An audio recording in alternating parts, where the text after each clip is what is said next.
let's we pray first. Mari kita berdoa dahulu menurut kebiasaan masing-masing. The pray first, silahkan. Bismillahirrahmanirrahim.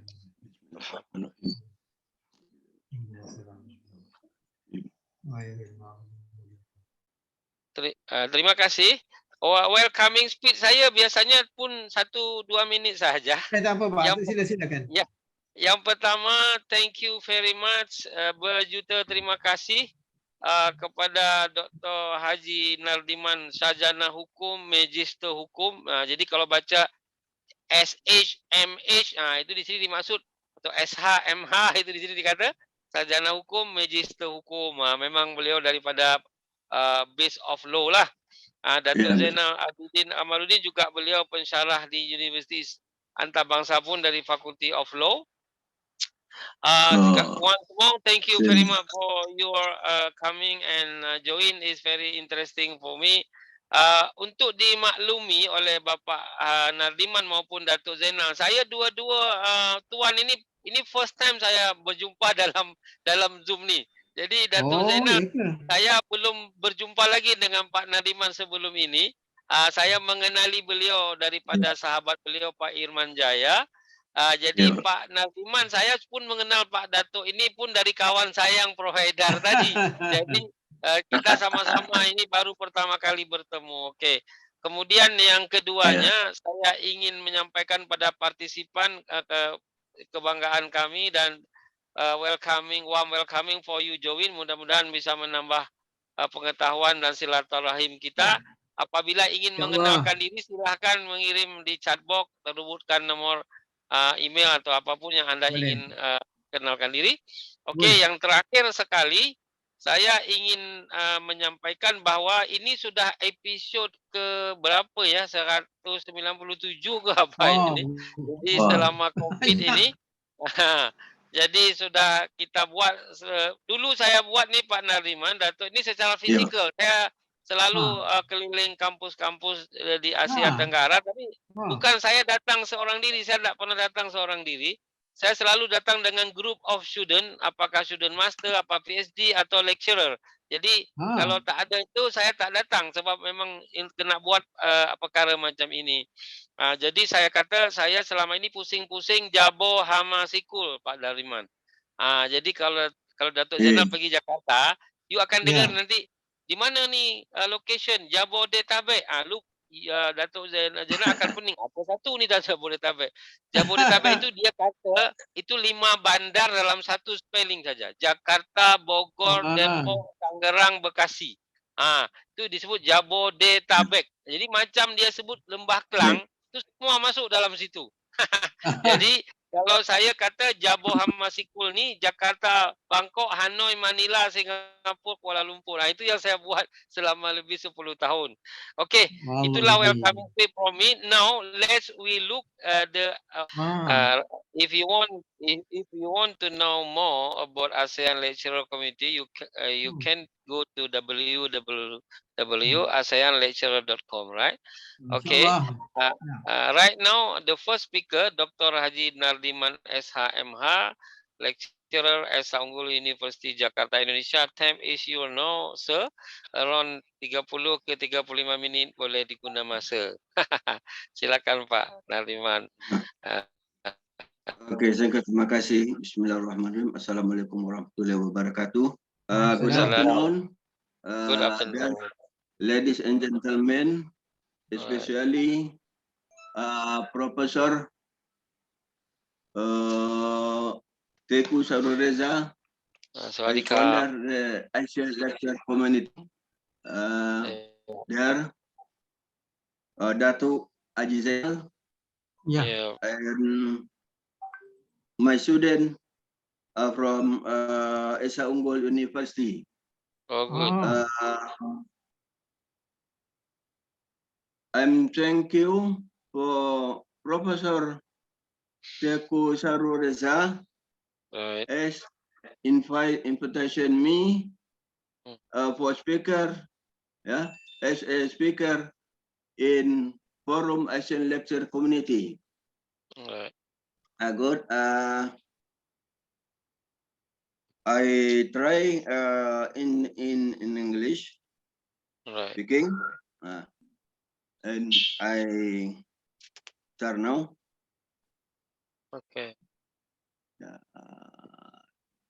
Yes.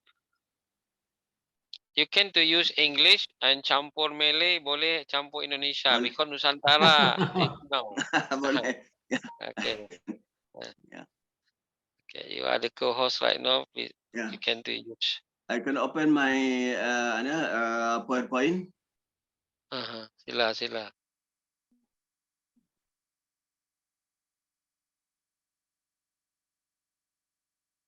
Ya, oke.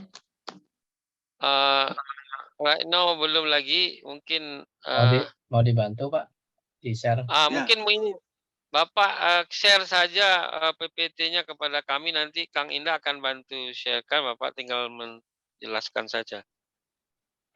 Oh gitu ya. Yes, Bapak WA ke saya saja juga boleh, nanti saya forward ke Kang Indah kalau belum punya. Tapi kalau punya nomor Kang Indah boleh terus ke Kang Indah, nanti dia akan bantu share screen, Pak. Oh iya.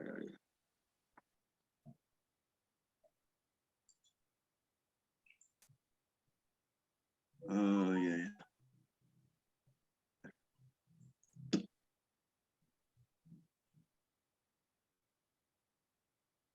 Atau kalau Bapak mau share sendiri juga boleh, atau Kang Indah bisa di-guide apa yang perlu dibantu.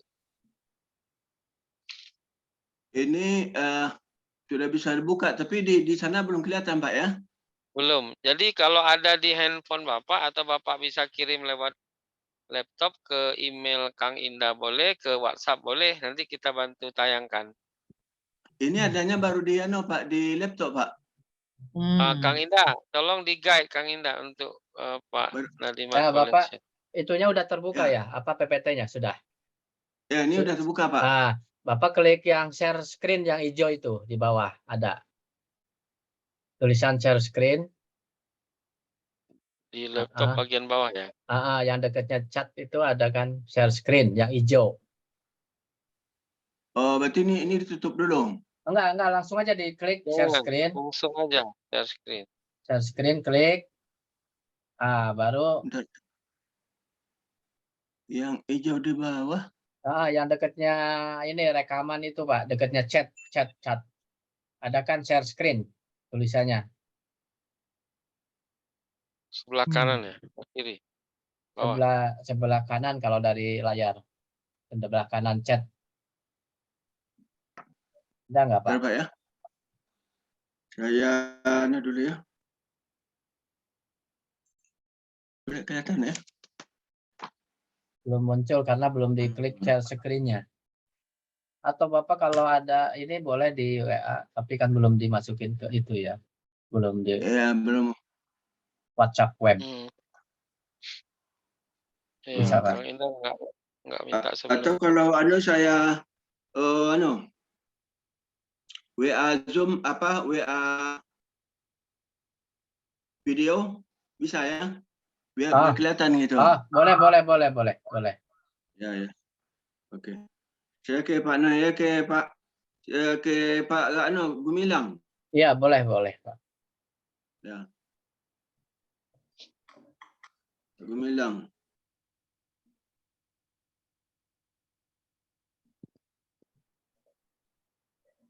Iya Pak, halo. Ini Pak. Mana Pak?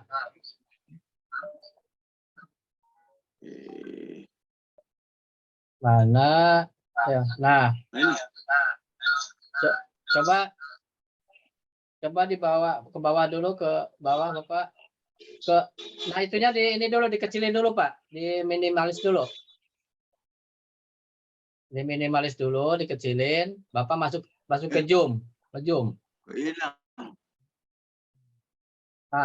yang tadi zoom yang ini yang sekarang lagi ini. Ada nggak? Nah, di zoom ada nggak kan yang share? Share screen. Coba ke pinggirin ke ininya Pak. Kameranya. Terus kurang bawah. Mana sih? Coba dibesarin Pak. Kelihatan. Nah, coba ketengahin Pak, ke tengah. Ke tengah. Nah, itu yang bawah tuh Pak, ada tuh. Yang hijau. Oh ya, oke ini Pak Itu ya. ya diklik. Klik. Ya. Ya. Terus nah ini yang kotak 2 dicentang Pak. Kotak 2 centang nih bawahnya. Kotak 2 itu yang paling bawah kiri. Ada kan kotak 2 itu kecil-kecil. Nah, di ini situ. Pak. Di bawahnya. Ada kotak 2 yang kecil tuh.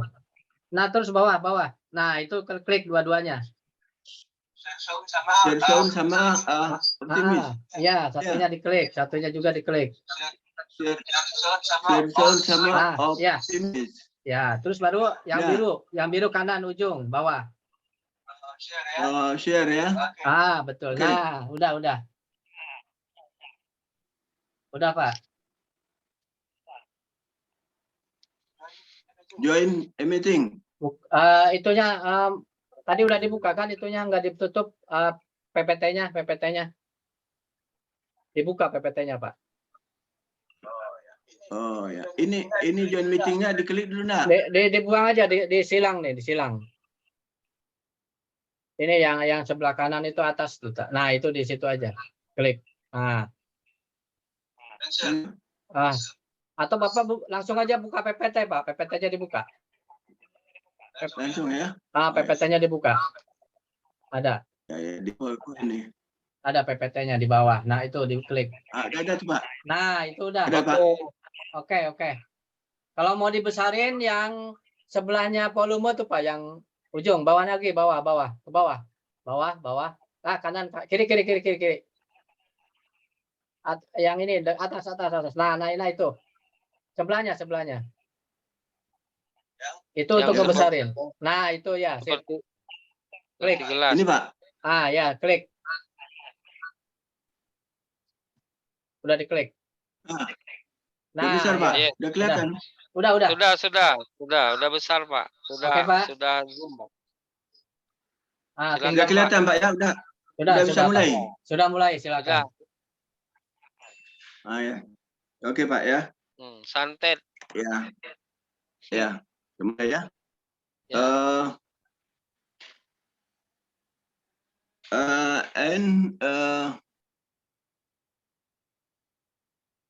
To share about Santet the election, ya, the Indonesian KUHP bill. Nah, ya. KUHP bill. Menarik. The draft criminal code, which is a draft criminal law that was prepared with the aim of updating the Indonesian criminal code, which originated from Wetboek van Strafrecht for Netherlands, India, as well as to adapt to legal politics the current set of development and life of the people of the Indonesian nation and state. Okay. Next slide. Ya.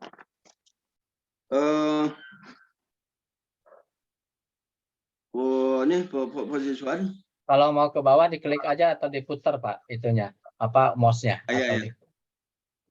Ini ada tambahan sedikit nih Pak ya, atau dijelaskan sedikit dulu nih tentang ini. Ada tambahan Pak. Ya. Jadi the criminal code which has been effective for more than 100 years needs to be adjusted whether it is adding article or removing articles that are considered no longer compatible with the political, economic, and socio-cultural development of the Indonesian people and nation. Articles that needs to be added, especially those concerning public order or public order relates to life and property. Yeah. Next. The definition of witchcraft is someone's attempt to harm others from a distance by using black magic or black magic. Witchcraft can be done alone or with the help of another person called a shaman. With the inclusion of the Santet offense in the criminal code bill, it has generated pro and contra opinion among the public. Some of the problems that arise include the burden of proof from the offense of witchcraft.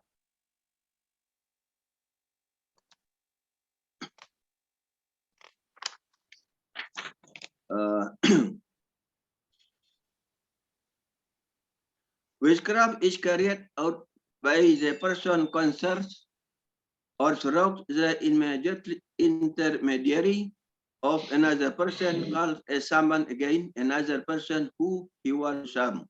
The problem may be cause of hurt, raving, or there are other problems.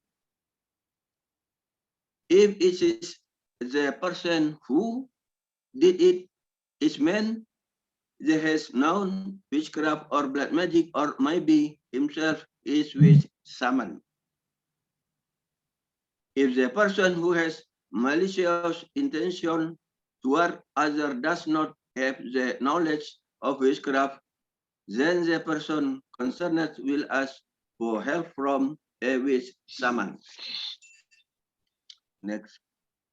The evidence provided for in the Criminal Procedure Code Article 184, paragraph 1 is a testimony of witness, expert testimony, letters, instruction, and judgment of the defendant.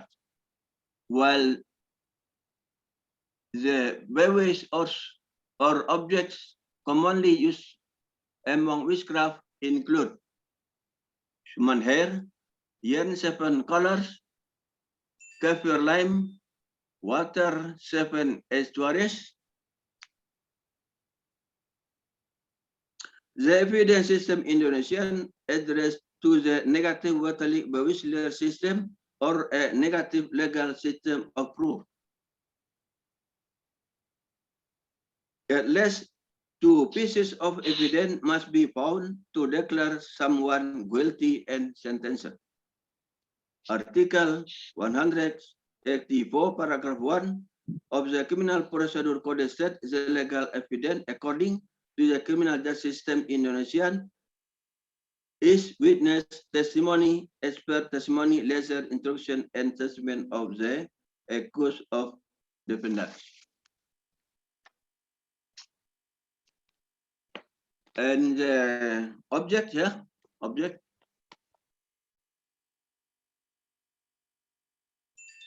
Saint 7 estuaries, hair long carries, adult pierced with iron, throat, tiger scalp, baler or needle, bananas hair pierced with palm sugar stick, and other.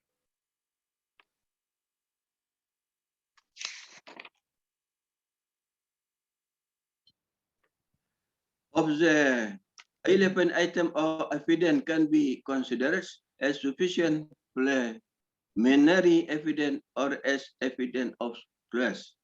Usually the evidence is found in the victim residence at home, in the yard of the house. It can even be found inside the victim's body. The buyers is usually wrapped or unwrapped and placed or stored in a hidden place in the house, yard, or instead into the victim's body. As a result of people being exposed to witchcraft or Japanese Begu Ganjang or Tapanuli Batak or witchcraft West Sumatra, perceived in Zera in Malaysia, among others.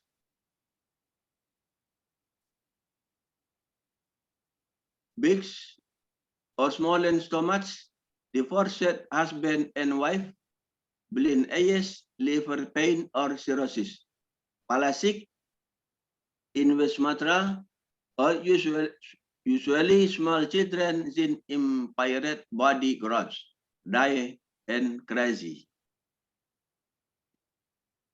Experience of the author, the father, sister, or brother of the Pitopang trip is abused or in witchcraft by her husband. Number 2, brother just went crazy for marrying Ayun's husband. And 3, the Korong people who are blind from stealing purple thing. Next. Article that regulates witchcraft in the draft criminal code area.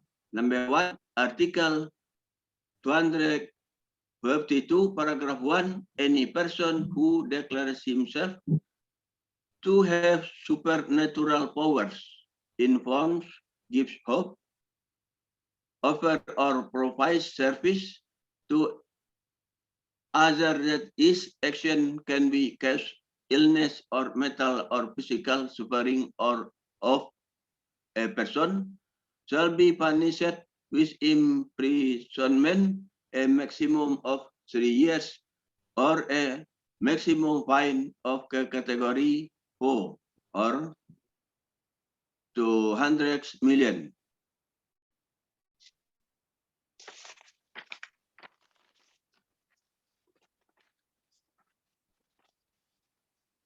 Settlement or conversion from the preparator of witchcraft, the shaman, for the shaman as a livelihood, he is threatened with imprisonment for 3 years. Fine can be increased by a debt to 266 million.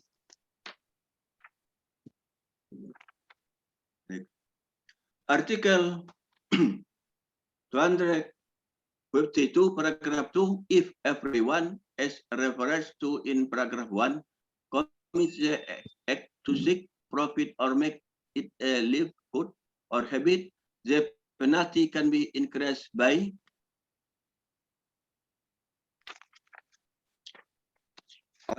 on the search. On the search.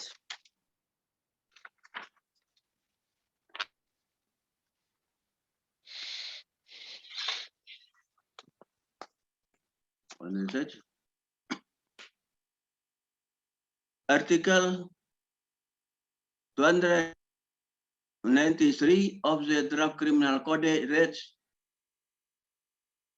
paragraph 1, any who declares himself to have supernatural powers, connects hope, offer or provides assistance service to others because of his action can cause illness, death, mental or physical suffering to a person, shall be punished with imprisonment for a maximum of 5 years or a maximum fine of category 4.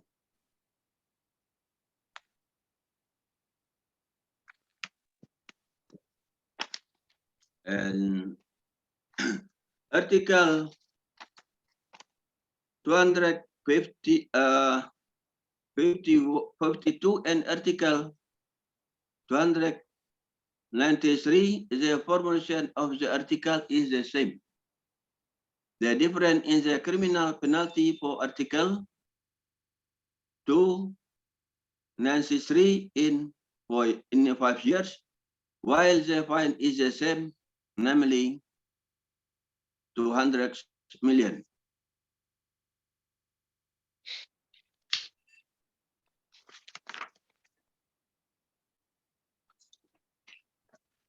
Paragraph 2, if the perpetrator of the crime as referred to in paragraph 1 commits the act to seek profit or make it a livelihood or habit, the penalty can be increased by search. From among criminal law experts, there are opinions that are pro and contra, agree or agree with the inclusion of the offense of witchcraft in the draft criminal code, but there are also those who reject or disagree. Article 252, because the sentence is 3 years, the defendant cannot be detained. While in Article 293, 93, the sentence in 5 years, the defendant can be immediately detained according to the provision of the Criminal Procedure Code.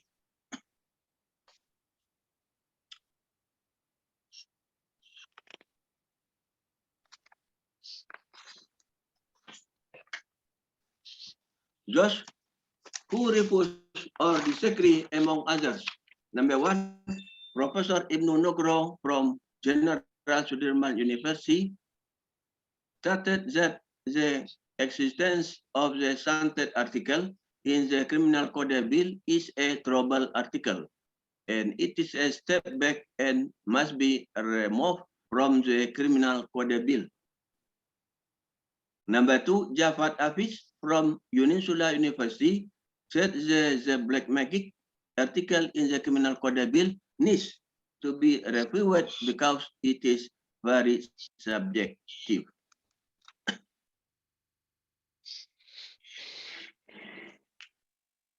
Prof. Ibnu Nugroho said that the inclusion of the Santet article was considered a step back because the Santet article was a problematic article, and Jawad David needs to be reviewed by involving the summons.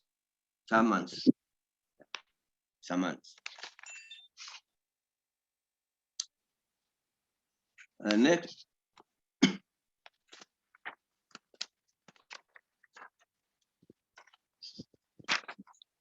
The opinions that agree with the sentence article in the Criminal Code Bill include: number 1, criminal law expert Dr. Barda Nawi Arif said that the Santet article was an extension of Article 162 of the Criminal Code, which regulates the prohibition of helping criminal acts.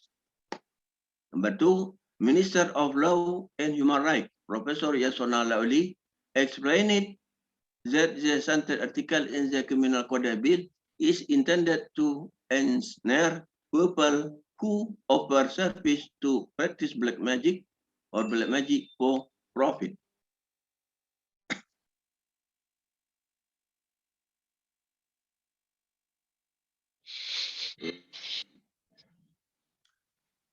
The expansion of the existing Article 162 of the Criminal Code, and Prof. Yasona said the punishment the summons to prevent the occurrence of the crime of witchcraft and protect the public from the dangers of witchcraft.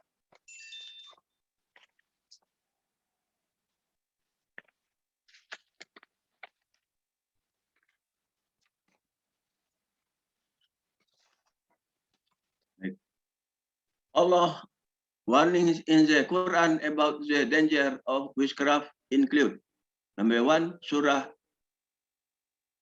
113 Al-Falaq, which means, number 1, say, a seek refuge in the Lord who control the dawn or down.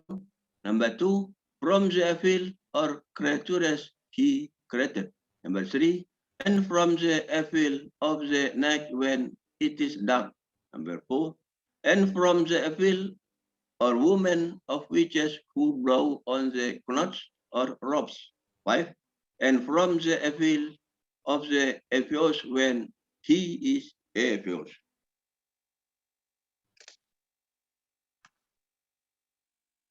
Surah Al-Falaq. Usually the witch summons works at night. Female witch or female summons crime of people being jealous, hurting others, and repaying them through witchcraft.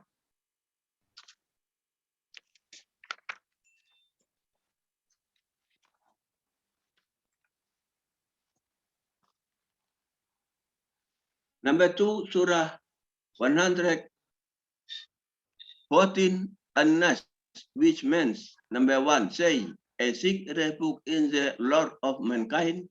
Number 2, human king. Number 3, human worship. Number 4, from the evil or whisper of the hidden devil.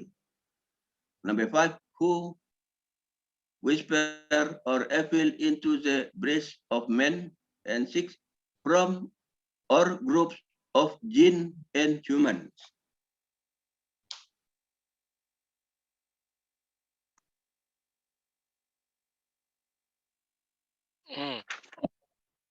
Yeah. Next.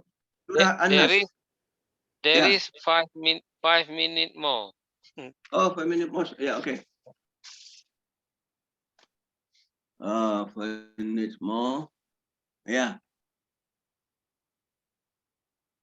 Next. Number 6, Surah 2 Al-Baqarah verse 102, which means that the most are the disbelief, they teach magic to human, so they learn from them, the angel Harut and Marut, what can separate a husband from his wife. They will not be able to harm something with their magic except with Allah's permission.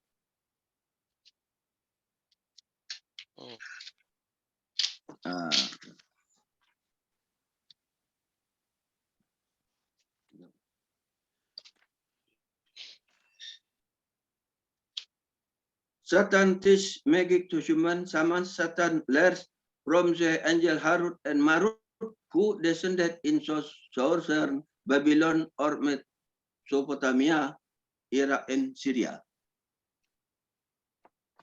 Prof. Dr. Kuncharaningrat, in his book Introduction to Anthropology, explains the difference between Eastern and Western personalities, including Eastern personalities are concerned with spiritual life, mysticism, pre-logical shocks, hospitality, manners, social life, mutual cooperation, kebatinan, traditional ceremonies of a religious nature. Meanwhile, the Western personality is concerned with material life, logical thinking, relationship based on the principle of use, individualism.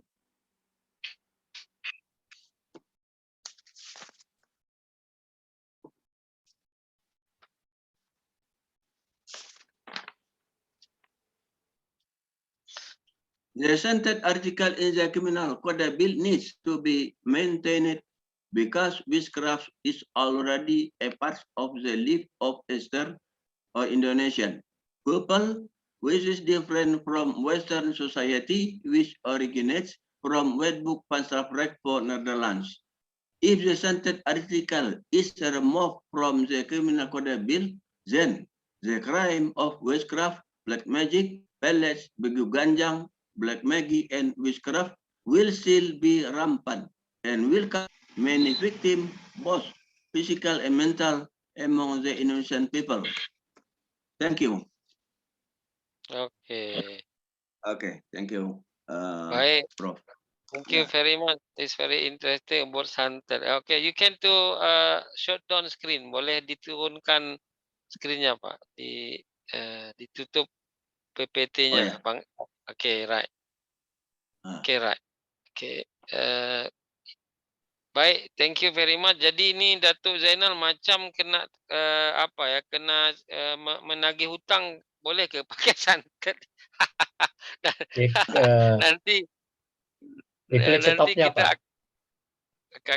kita akan dengarkan nanti dari yang stopnya Pak, yang atas stop atas tuh yang merah atas Pak. Stop. Nah ya betul. Nah dah. Oke. Tapi makasih Pak. Sebelum Datuk Zainal sharing, kita kena refreshing kejap. Is you know Datuk Zainal. Oke. Baik, terima kasih kata Pak Saiful. Assalamualaikum warahmatullahi dan selamat petang atau siang pada semua yang topik yang saya akan macam kita sharing knowledge is more on debt recovery ataupun menuntut hutang. Basically hutang ni I think kebanyakan kita ada hutang, cuma sama ada hutang tu besar atau kecil, whether it's a big loan or small loan. Now di Malaysia ni normally debt recovery ni atau untuk hutang boleh dibuat selalunya melalui tindakan mahkamah. Ataupun kalau tidak, dia ada dua cara. There are two ways. One is through the court, mahkamah. One is through mediation atau arbitration dan seterusnya. Itu tidak akan di mahkamah. Selalunya mediation atau arbitration ni dia melibatkan involve large loan, jumlah yang agak besar, yang agak besar selalunya. So di tetapi kalau hutang-hutang yang tidak berapa besar atau yang agak average loan atau hutang, bukan loan kita atau debt, dia akan pergi, dia will plaintiff orang yang penuntut hutang akan pergi ke mahkamah, dan di mahkamah ni dia tengok pada jumlah hutang, dia ada the amount of loan, bukan loan, the amount of debt. Contohnya kalau hutangnya di bawah RM5,000, bawah RM5, bawah RM5,000, mereka penuntut ni boleh pergi ke mahkamah magistrate, mahkamah rendah, dan dia dinamakan mahkamah tuntutan kecil, small claims court, small claims court. Ini untuk jumlah yang bawah RM5,000, RM5,000 RM5,000. So dan tidak pihak kehakiman memang membuat mahkamah tuntutan kecil untuk jumlah yang agak kecil, 5,000 and below, di mana tidak melibatkan apa-apa peguam, dan prosesnya memang senang. Prosesnya memang senang. Kalau katalah saya kalau kata macam Dr. Nadiman tuntut hutang pada saya RM3,000, tak perlu pergi ambil peguam, lawyer, pergi di mahkamah magistrate, di kaunter mahkamah tu, ada borang 198, borang is a form, just fill the form, nama, katalah nama ABCDE, alamat terkini dan tuntutan hutang berapa. Katalah Dr. Nagim kata saya tuntut RM3,000 kepada Datuk Zainal. So just cuma isi saja isi borang dan pulangkan balik kepada mahkamah, dan mahkamah akan tentukan tarikh bicara. Mediator. Dan yang baik, yang elok, small claims court dia tidak melibatkan peguam. Ialah kan untuk jumlah yang kecil, kadang ada yang hutang RM500 kan. Kalau nak ambil lawyer, nak ambil peguam, kadang kos peguam tu lebih tinggi daripada hutang. Tak? Hutang RM500, nak ambil peguam, kos peguam RM1,000. So habis itu. Jadi itu tujuan kerajaan, pemerintah di Malaysia buat mahkamah tuntutan kecil, small claims court. Ini memang banyak digunakan untuk jumlah hutang yang di bawah RM5,000. Tapi kalau jumlah melebih RM5,000, maka saya akan terangkan prosedur lebih kurang dia punya bidang kuasa. Maknanya kalau magistrate di bawah RM100,000, orang yang tuntut hutang, plaintiff akan pergi ke mahkamah magistrate. Kalau jumlah dia RM100,000 ke atas, Datuk Zainal nak guna skrin tak? hingga RM1 juta, dia akan pergi ke mahkamah Indonesia, ke mahkamah daerah, dan RM1 juta ke atas adalah di mahkamah tinggi. Ini basic structure mahkamah Indonesia di mana hutang dituntut. Jadi kalau macam saya nak tuntut hutang pada si Polan, jadi saya akan tentukan berapa yang saya nak tuntut. Of course kenalah ada dokumen kan. Macam kalau saya tuntut RM30,000 dari si Polan, jadi saya tidak boleh pergi di bawah mahkamah tuntutan kecil. Saya kena pergi ke mahkamah magistrate, mahkamah rendah. Dan kalau jumlah lebih tu, kata RM130,000, saya kena pergi ke mahkamah session atau mahkamah daerah. Dan kalau jumlah hutang tu melebihi 1 juta, maka forumnya adalah di mahkamah tinggi. Ini memang dah ditetapkan di bawah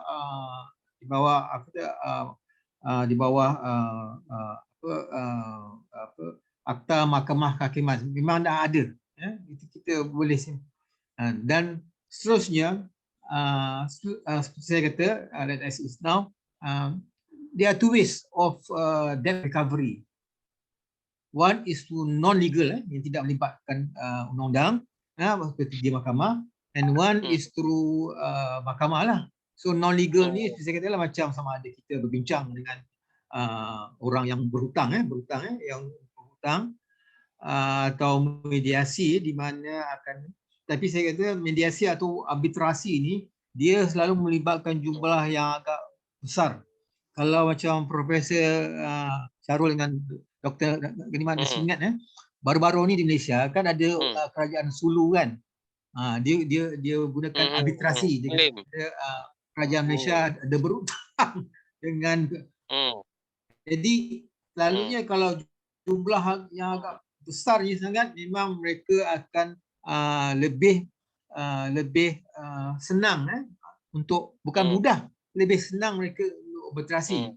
Sebab selalu arbitrasi ni dia akan buat di tempat oleh pihak-pihak yang dikatakan pihak yang tidak ada apa-apa kepentingan atau tidak ada third party lah, yang tidak ada interest, tidak ada kepentingan. Maknanya bukannya di Malaysia ataupun bukannya di Sabah dan atau Filipina. So selalunya arbitrasi ni dia dikenalikan di luar negara lah kadang-kadang. Tapi ada juga arbitrasi yang dibuat di Malaysia, tapi itu melibatkan syarikat. Baik. Tapi untuk petang ni kita lebih tumpukan kepada tuntutan hutang di mahkamah, kerana itu yang biasa yang kita biar kita lihat untuk Dr. Nagiman dengan Prof. Syarul. Sebelum saya menjadi pensyarah, saya telah bekerja dengan kerajaan Malaysia sebagai seorang hakim dan seorang pendakwa, dan perkara-perkara yang saya akan bincang ni adalah perkara yang biasa saya kendalikan, berbicara tentang hutang ni. Jadi satu perkara yang saya biasa kendalikan lah. Jadi coming back.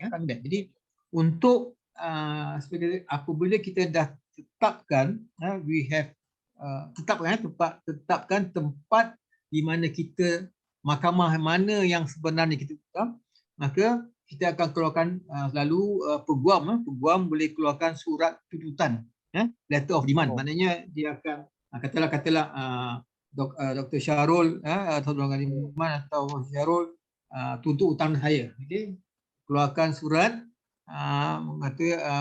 surat tuntutan atau letter of demand kepada saya, kata bahawa tuan telah berhutang dengan kami katalah RM100 dan tuan kena bayar dalam tempoh katalah 14 hari.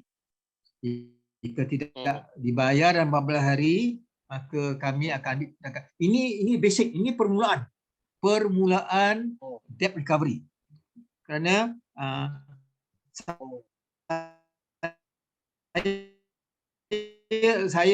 saya dan Dr. Nagiman maklum bahawa Malaysia ni dia pernah dijajah oleh British. Jadi undang-undang yang digunakan ada undang lebih pada common law. Common law itu British. Jadi undang-undang common law ni dia ada beberapa cara tindakan. Okey. Dan kalau dilihat pada tindakan dia lebih mirip pada undang UK di England. Dan jadi selepas surat tuntutan dikeluarkan, kalau ada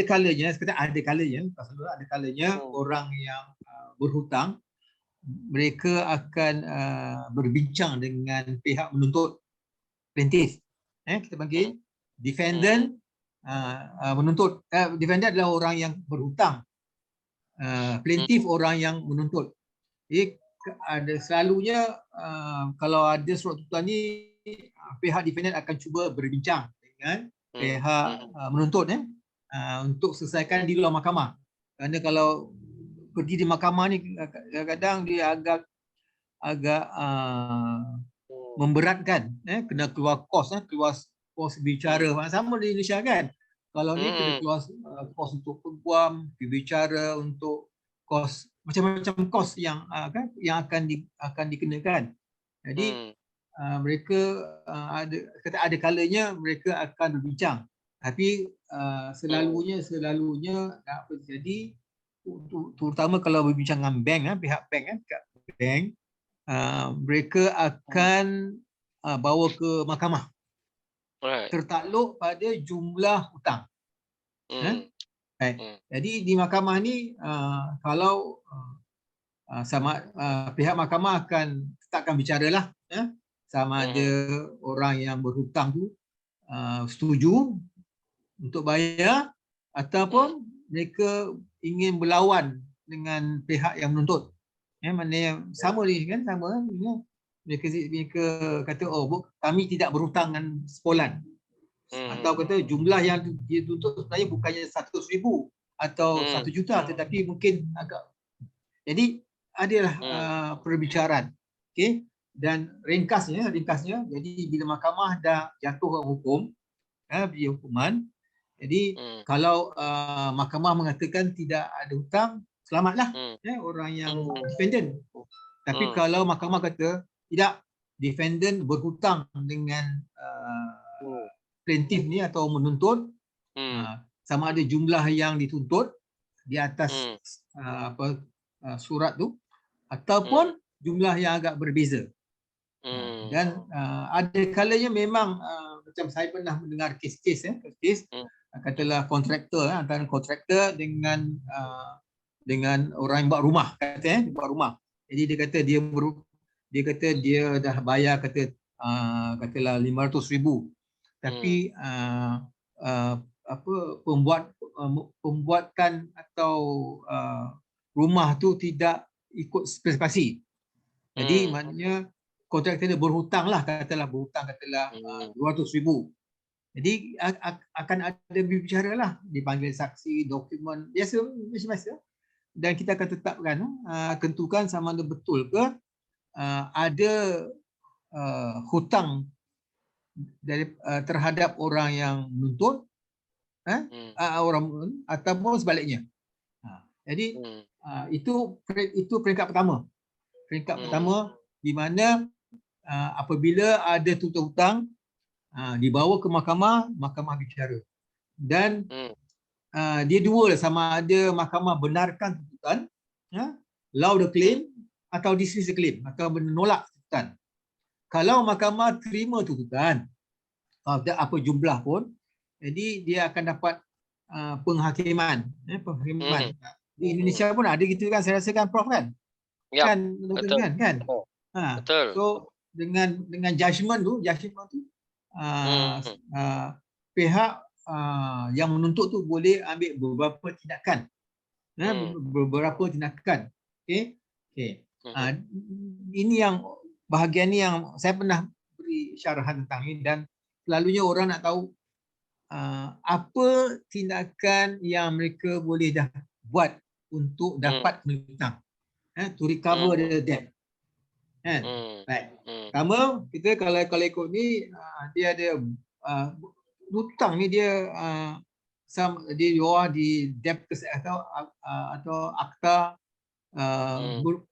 berhutang, atau akta Companies Act.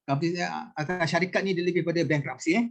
Kita nak golongkan syarikat, ataupun di bawah akta insolvency, di mana bila orang tu bankrupt, ingat kalau hutang tu kata saya dengan kata Prof, jadi saya tidak dapat bayar, saya boleh di freeze kan, saya boleh di bankruptkan. Kalau saya dah syarikat dan syarikat saya tak bayar kepada Prof atau Dr. Iman, maka syarikat saya boleh digulung atau di winding up. So jadi kita ambil situasi di mana hutang antara dua individu. Okey, jadi kalau katalah saya sebulan saya pulang berhutang saya. Jadi saya dah serahkan Fahiman dan kalau dia masih gagal atau enggan atau gagal untuk bayar hutang, maka ada beberapa tindakan yang boleh kita buat recovery. Pertama, kita boleh minta mahkamah untuk mensita barang-barangnya. Okey, contoh katalah simpulan hutang saya 30,000. 30,000. Jadi saya dapat penghakiman tu. Jadi saya akan minta mula saya akan tulis surat dia lah. Tapi kalau dia masih enggan, jadi saya boleh minta mahkamah untuk saya tahan hartanya, sita, read, dan saya akan merampas hartanya setakat 30,000 ya. 30,000 ya. Maknanya saya tidak, kalau kata saya dapat read saja, saya pergi rumah simpulan kita rumah katalah ada TV, ada peti ais, ada tu. Saya boleh cuma sita jumlah 30,000 saja. Okay? Saya tidak boleh ni. Saya tidak boleh maknanya saya tidak boleh ambil lebih dari itu. Maknanya saya akan sita katalah TV dengan peti ais, dengan washing machine dia dan seterusnya perabot. Hanya jumlah 30,000 saja. Tak boleh lebih itu. Kalau saya buat kata lebih tu, maka pihak yang berhutang defendant tu boleh saman saya semula kerana dikatakan menceroboh, minta maaf menceroboh. Maknanya kita mencuba, kita ambil bukan hak kita. Itu salah satu recovery. Satu lagi ya, ada, saya harap clear Prof? Clear. Satu kali Ada 5-6 minit lagi. Okey. Satu lagi cara adalah untuk kita ganis dia punya simpanan di bank. Itu kita ada kena buat permohonan. Mana kita ganis, kita buat permohonan untuk kalau ada simpanan di dalam bank, okey. Kita akan ganis dan kita akan panggil pihak bank, mengatakan bank akan kata okey, betul sekolah ada 30,000 atau 30,000. Jadi kita berhak diganis banyak tu saja. Tapi yang itu kena ada permohonan ke mahkamah dan mahkamah akan dengar, dan salah satu syaratnya adalah pihak bank yang katalah bank Malay Banking atau bank, dia akan hantar pegawainya akan mengesahkan jumlah. Kalau kata okey ada 100,000, kita cuma dibenarkan tahan 30,000 saja. Tak boleh lebih. Ataupun ganis juga kita kalau yang berhutang tu kerja dengan syarikat atau kerja dengan pemerintah atau kita boleh panggil ketua jabatannya untuk beri keterangan ya gajinya adalah gini-gini dan mahkamah boleh perintah untuk potong gajinya hingga selesai. Itu maknanya ada dan ada juga tentang melelong. Kita melelong. Katalah saya lelong kereta, lelong apa kan? Ya. Itu sebahagian. Maknanya kalau dia ada harta atau aset dan asetnya kalau dilelong boleh melangsaikan atau melunaskan hutang tu boleh. Dan mesti ingat saya kena ini bahawa kadang-kadang ada juga orang yang berhutang mereka enggan. Bukan mereka tak nak, bukan mereka tak ada duit, ada. Tapi dia melanggar. Bila melanggar perintah mahkamah tu, kan tidak, maka mahkamah boleh keluarkan satu perintah komitel. Maknanya gini, perintah komitel ni perintah macam menghina mahkamah dan untuk pengetahuan Prof dengan kita ada penjara sivil. Oh. Maknanya orang-orang berhutang yang enggan membayar hutang walaupun dia berkemampuan, dia dianggap telah menghina mahkamah, perintah mahkamah, dan mereka boleh dihantar ke penjara sivil semua. Jadi bukannya kata mana penjara ni ada dua, satu yang kita tahu penjara jenayah kan untuk bantuan. Tidak, ini penjara sivil. Tapi tindakan ni jarang dilakukan. Kan jarang, tidak tapi ada berlaku, dan saya pernah menghantar orang yang bukan pasal dia tak nak bayar, tapi dia telah menghina mahkamah dengan melanggar perintah mahkamah. Jadi kita hantarnya ke penjara atas pertama dia telah menghina mahkamah, mahkamah telah arahkan bayar hutang, dia berkemampuan, dan dia bila dia menghina mahkamah, maka mahkamah boleh hantar ke penjara. Dan juga saya kata ada juga kes-kes yang di bankruptcy, maknanya muflis. Ni muflis, tapi ini agak ekstrim lah, agak ekstrim. Agak ekstrim kerana kita mahkamah pun kalau boleh tidak ingin buat orang muflis, kerana apabila muflis semua harta-hartanya akan berada dengan ketua insolvency, gajinya dan seterusnya, simpanannya. Jadi itulah jadi so secara ringkas saya katakan hutang-hutang ni kalau jumlahnya agak banyak, dia dinasihatkan boleh pergi jumpa hukum ataupun boleh di Biro Bantuan Guaman. Ini adalah satu jabatan kerajaan yang dibuat untuk membantu orang golongan yang agak tidak mampuan untuk mengubah hukum. Jadi so sebenarnya kalau nak cakap tu agak panjang, Prof. Ya, tapi nanti kita sambung pada lain. Boleh, tapi saya cuma beri prosedur yang agak ringkas.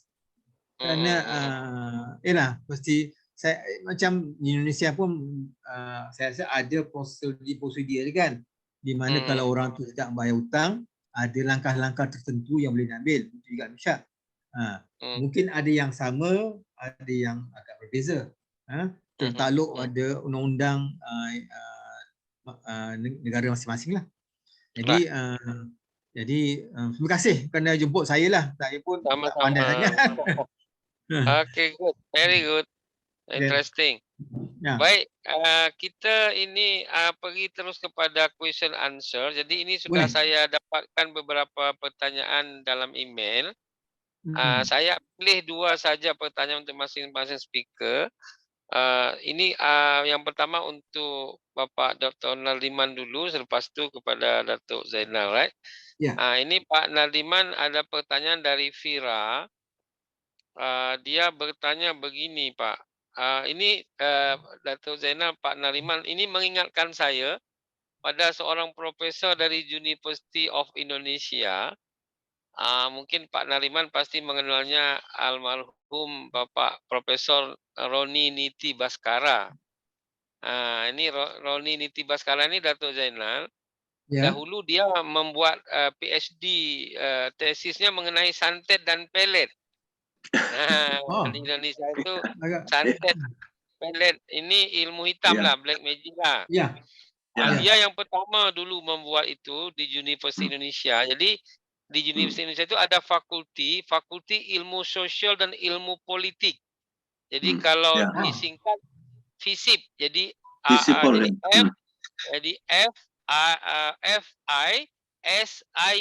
FISIP. FISIP itu singkatannya Fakulti Ilmu Sosial dan Ilmu Politik. Tapi pada masa dia viva dengan santet itu, maka FISIP itu sudah dirubah menjadi Fakulti Ilmu Santet dan Ilmu Pelet. Itulah. Bukan dirubah betul, tapi orang buat spelling yang lain. Itu unik. Masa itu memang persoalan hukum ni sukar nak membuktikan. Okey, Pak Nardiman, ini pertanyaan gini. Ya. Di dalam pasal yang Bapak sampaikan tadi, Ya.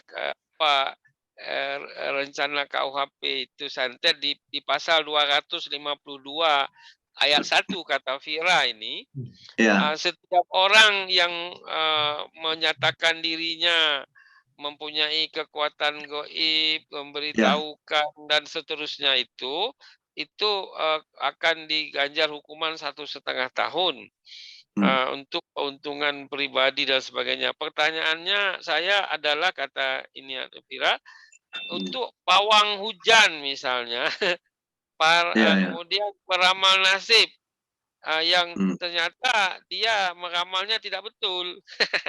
Apakah tidak termasuk dalam kategori itu yang menipu itu ataupun yang tidak benar? Baru-baru ini ada kasus Kopral Muslimin yang meminta dukun untuk mencelakakan istrinya, tetapi tidak berhasil, malah menyewa penembak untuk menembak istrinya. Jadi sebenarnya kalau dia ini hidup, apakah dia akan dihukum juga selain urusan kriminal juga, nembak itu apa juga urusan yang menyuruh santet itu. Tapi karena dia sudah bunuh diri sendiri, ini apa yang berlaku ke depan? Jadi ini Datuk Zainal baru last week ada seorang army pangkat bawah lah.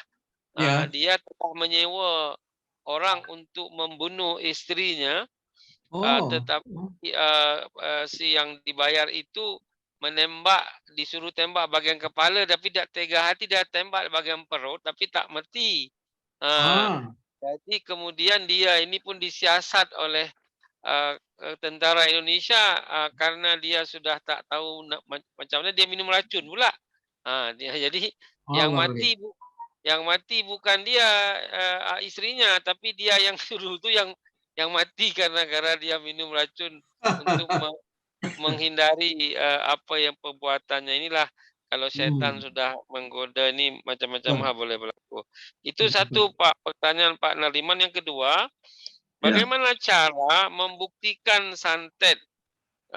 Bagaimana menetapkan hukum berat atau ringan kepada penyantetnya, penyuruh santet, dan yang mendanainya misalnya? Itu pertanyaan dari Fira untuk Pak Nardiman. Nah, sekarang untuk Datuk Zainal pula, dari Rila, sangat menarik Datuk Zainal presentasinya. Ini saya mau tanya, baru-baru ini di Malaysia ramai kes One Malaysian Development Bank yang berkaitan dengan penggunaan wang tabung haji. Apakah itu berkaitan dengan hutang piutang atau lebih dominan soal rasuah? Itu pelik sikit pula nak jawab kalau salah. Nombor 2, tuntutan hutang pada ibu bapa apabila mereka sudah wafat kan, meninggal, apakah ahli waris kena tanggung jawab? Bagaimana sebenarnya di Malaysia berlaku perkara ini? Itu dua pertanyaan untuk masing-masing. Silakan Pak Nardiman menjawab dalam 5-7 menit dan juga nanti Datuk Zainal pula. Silakan Pak. Oke, terima kasih Pak. Sesuai pertanyaan di rekan kita tadi itu menanyakan tentang pasal 25 ya, 252 ayat 1. Ini kan setiap orang sudah dirumuskan tadi ya, menyatakan dirinya mempunyai kekuatan, memberitahukan, bisa mengharapkan bantuan jasa pada orang lain walaupun dapat menimbulkan kematian, penyakit itu macam tadi ya kan itu. Ini pasal ancamannya tadi kan di sana disebut 1,5 tahun, sedangkan di pasal 25 ayat 1 rancang KUHP tersebut itu 3 tahun. Memang ada yang berbeda ya. Mungkin ada perbedaan, ada yang 3 tahun, ada ancamannya 1,5 tahun. Bahkan di pasal 293 nanti dinaikkan menjadi 5 tahun. Kan dari kita sampaikan tadi agar orang itu kalau memang ya bisa langsung ditahan. Ini kan tidak ditahan. Kemudian menjawab dari pertanyaan dari saudara tadi, Itu yang ayat 1 ini kan orang yang melakukan itu, yang menyatakan dukun tadi ya, umpamanya seperti tentara tuh siapa? Si Muslim tuh sudah dibayar tapi tidak mati, akhirnya orang lain tentara suruh ya. Jadi kalau terhadap orang tersebut kalau memang sudah ada ya perbuatannya tuh untuk mencederai istrinya tuh tadi ya, tapi kan tidak mati, mungkin itu nanti bisa larinya kepada KUHP, nanti kepada percobaan. Nah, sudah ada rencananya, mungkin ada zat yang dikasih atau apa-apa ya, seperti boneka yang ditusuk tadi, kerjanya kan malam orang keris macam-macam. Kalau sudah ada bukti permulaan tuh, jadi orang dukun tadi ya, atau saman tadi istilah Inggrisnya ya, itu bisa dipidana. Nah, tapi itu perbuatan tidak selesai nantinya kepada percobaan ya, percobaan. Nah, kemudian bagi si yang tentara yang mati itu malah dia yang bunuh diri ya. Itu kalau dia tidak mati, mama masih hidup, tapi istrinya tadi mama meninggal ya, itu dia bisa dihukum karena dia kan yang menyuruh melakukan. Jadi yang menyuruh melakukan. Jadi nanti kita larikan pada pasal 55 dan 56 KUHP ya. Orang yang menyuruh melakukan, yang membujuk, memberi harapan ya, apalagi memberi dana ya, sampai katanya berapa ratus juta, itu bisa kena kedua-duanya. Nah, tapi dananya malah diminta dari bapak mertuanya pula. Jadi dana 120 juta itu Datuk Zainal, dia minta dari ayah mertuanya, dia kata istrinya itu kena tembak tak sengaja, jadi di hospital sekarang, padahal dia yang tembak. Astagfirullah. Oke. Nah, jadi mungkin demikian ya dari ya memang udah cukup terjawab apa. Udah nomor 1 sudah terjawab Pak. Nomor 2 ini bagaimana menentukan besarnya hukuman orang yang menyantet atau menyuruh santet itu, apalagi tadi kalau misalnya ada pawang hujan, kemudian ada orang yang mengundi menaksir masa depan, ternyata tidak betul terjadi. Apakah dia termasuk bagian yang dianggap menggunakan pasal penipuan ya? Oh ya. Kemudian ancaman itu tadi kalau di catatan saya ya, di referensi saya itu kan maksimal 3 tahun kalau pasal 252 ini diberlakukan. Kalau seandainya yang rancangannya ya KUHP itu yang 293 itu kan 5 tahun. Jadi itu nanti kan ancaman maksimalnya itu 5 tahun kalau sesuai dengan hukum acara ya, prosedur ya di Indonesia itu bisa orangnya ditahan. Tapi kalau ini 251 tidak bisa ditahan. Itu ya mengenai hukumannya maksimalnya itu. Kemudian ada yang pawang hujan, pawang macam-macam tadi ya, sudah dikasih duit ya, sudah dikasih duit, tapi umpamanya harinya hujan juga, kan itu dikasih seperti yang mana Mandalika ya, atau hari hujan juga ya, dia sudah dikasih berapa ya. Jadi kalau ternyata dia itu kan ada di sini ya, menyatakan dirinya menunjukkan gaib, memberitahukan, memberi harapan, nah ini tidak hujan. Kan dia memberi harapan, karena dia memberi harapan tidak akan hujan nanti, makanya balap yang di Mandalika mau lancar ya, pengunjung banyak, ternyata hari hujan lebat malah. Jadi dia sudah termasuk pasal ini, sudah bisa dihukum.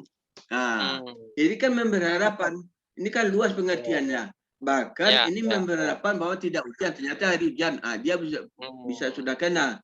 Tapi kalau pasal berikutnya kan ada yang menimbulkan penyakit kematian ya, jadi juga bisa dihukum dia. Nah, baik yang menimbulkan penyakit atau kematian, tapi kalau dalam hujan orang kan tidak ada yang sakit ya, tapi nanti bisa kena flu juga orang kena hujan ya, bisa juga dihukum dia gitu, karena ada unsur penipuannya atau harapannya. Terima kasih Pak. Ya. Baik, terima kasih. Jadi Datuk Zainal hati-hati untuk memprediksi PRU 15 siapa udah nampak. Okey. Biasa cuma tengok Pak. Okey. Sila 2 pertanyaan tadi mengenai di Malaysia. Terima kasih. Baik, saya terima kasih kepada yang yang bertanya. Soalan pertama tu dia kata sama adakah isu tabung haji kan, di mana sekumpulan jemaah ni bakal haji ni telah dikatakan tak dapat kerja pergi menunaikan fardu kerana syarikat yang dikatakan bertanggungjawab telah tidak jalankan tugas. Baik. Soalan gini Pak, gini. Kalau saya, pandangan saya sebagai seorang hakim dengan seorang pendakwa, saya akan tengok perjanjian antara dua pihak. Apakah dijanjikan oleh kata syarikat dan pada yang jemaah-jemaah ni. Kalau mereka kata okey, kita akan usahakan sedaya upaya kita untuk dapatkan visa untuk sekian semua para jemaah ni dapat melalui. Jadi dan kalau tidak dapat tunaikan, maka dia akan jadi satu kes civil saja. Maknanya kita langgar syarat janjian. Tapi kalau niatnya kata syarikat ni memang tidak ada kuasa untuk mendapatkan visa.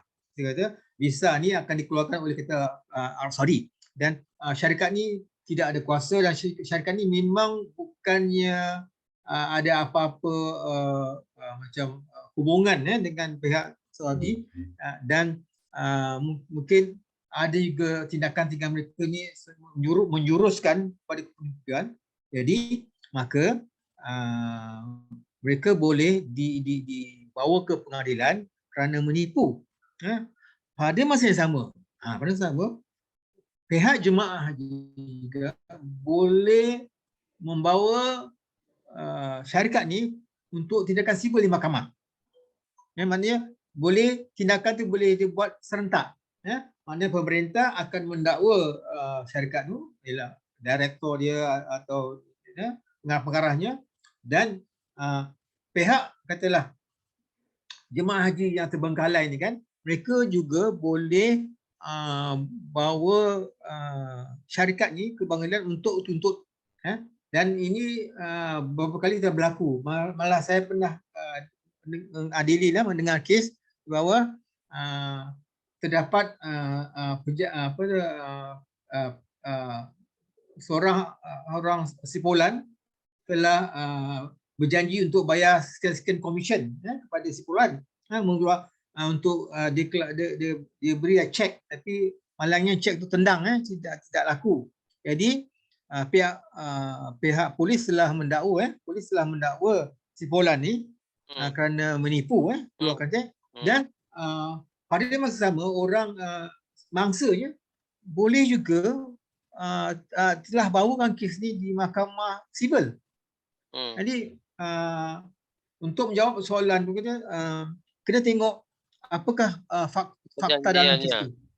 Perjanjian. Kalau perjanjian dan juga apakah latar belakang syarikat. Kalau latar belakang syarikat tu katalah syarikat tidak ada latar belakang yang baik atau benar, jadi maknanya mungkin boleh diandaikan bahawa ada unsur-unsur penipuan, dan mereka boleh dibawa ke mahkamah. Dan pada bersama pihak yang jadi mangsa boleh ambil tindakan untuk dapatkan balik kembali wang. So maknanya boleh jalan serentak. Okey, soalan kedua ni tentang hutang ibu bapa. Baik, inilah. Saya pernah hadiri satu kes di mana si arwah bapanya telah ambil satu pinjaman daripada orang tertentu untuk membeli tanah, untuk beli tanah sejumlah wang. So tapi malangnya sebelum dapat bayar habis, bapa dia meninggal. So orang yang beri hutang ni dia memfailkan tindakan sivil, dan salah satu pembelaan yang anak-anaknya kata itu bukan kami yang hutang, kan, itu hutang mak, betul, tetapi mesti ingat rumah yang mereka duduki kan telah diberikan kepada mereka. Jadi kalau bila mereka dah tukar ni, jadi adalah mereka kena bayar hutang kerana rumah tu sekarang dah ditukar. Seperti mana yang Prof tahu nanti, apabila dicagarkan tanah tu ke pihak bank kan, jadi selagi tidak bayar habis, jadi maknanya harta tu adalah kepunyaan bank, kan, dan bank berhak. Tapi kalau katalah mak bapak dia hutang pada sebulan, kata hutang friendly loan, hutang kawan-kawan. So kalau yang berhutang tu sanggup halalkan, alhamdulillah lah. Tapi kalau tidak, masih boleh tuntut. Biasanya bank jawapannya sudah protected by insurance juga kan? betul. Tapi bank ni kadang Prof tahu kan, bank ni kan dia pun nak juga pasal ini kan, pasal apabila dicagarkan tanah tu kan, gadaian je kan. Dia tak walaupun ayah dia ada bagi pada tanah rumah tanah kepada anaknya, tapi itu di segi kata harta lah, tapi di segi legal kan, di segi perundangan harta tu masih kepunyaan bank hingga dibayar hutang. Ya. Lagi satu kan kalau meninggal kena dahulukan bayarkan hutang mayit kan, baru boleh bagi yang lain kan. Betul. Itu kalau kita ikut prinsip syariah. Tapi bank ni dia tak macam gitu. Ya, betul. Baik, interesting. Terima kasih. Bila-bila masa saya akan bagi nombor WhatsApp Pak Darliman kepada Datuk